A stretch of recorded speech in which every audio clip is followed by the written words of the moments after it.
नमस्कार दोस्तों। मैं आज आपको इनकम टैक्स एक्ट के बारे में बताने वाला हूँ।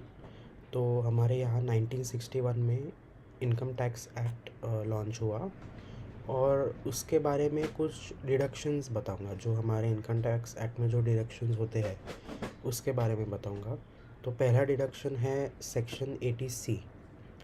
ये सबसे कॉमन होता है, सब लोग सबने ये सुना ही होगा सेक्शन 80C के अंदर डिडक्शन। तो इसमें बेसिकली जो भी लाइफ इंश्योरेंस का प्रीमियम होता है जो हम लोग पेमेंट करते हैं उस पे डिडक्शन मिलता है। फिर पीपीएफ हो गया, फिर ईएलएसएस म्यूचुअल फंड्स हो गए, टैक्स सेविंग म्यूचुअल फंड्स जो होते हैं, फिर एनएससी नेशनल सेविंग सर्टिफिकेट पे डिडक्शन मिल जाता है। फिर उसके बाद जो हमारा प्रिंसिपल लोन रीपेमेंट होता है होम लोन का, उस पे डिडक्शन मिल जाता है। फिर नेक्स्ट आता है सेक्शन 80CCD 1B ब्रैकेट में 1B।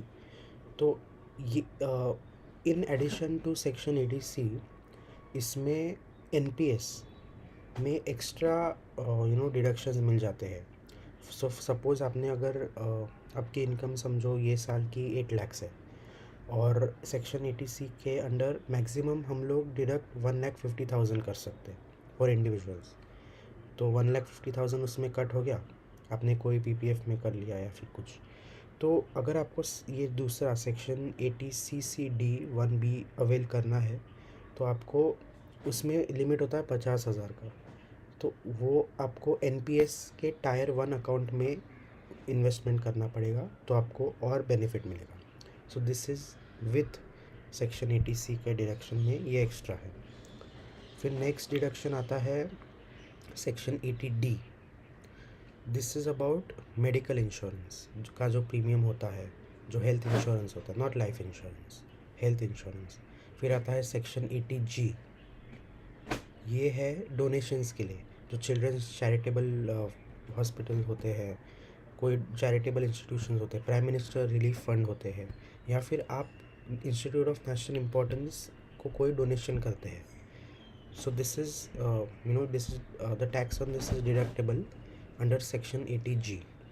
फिर आता है सेक्शन TTA। इसमें सेक्शन TTA में डिडक्शन होता है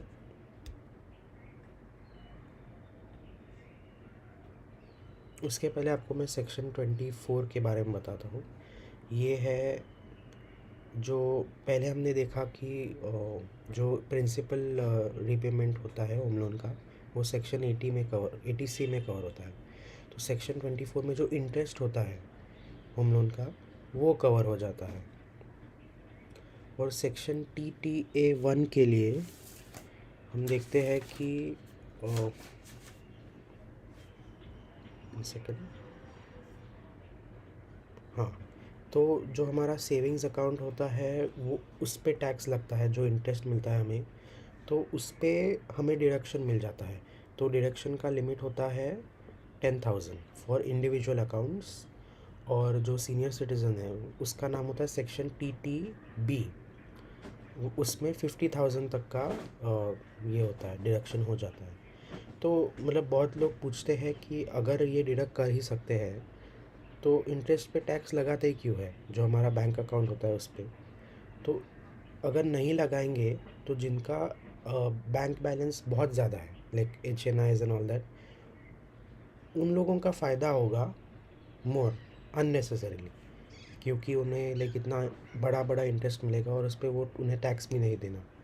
तो इसीलिए ये प्रोविज़न दिया है कि जिनका छोटा बैंक बैलेंस है वो लोग एग्जेम्पशन कर सकते हैं। बस इतना ही है आज के लिए। Thank you.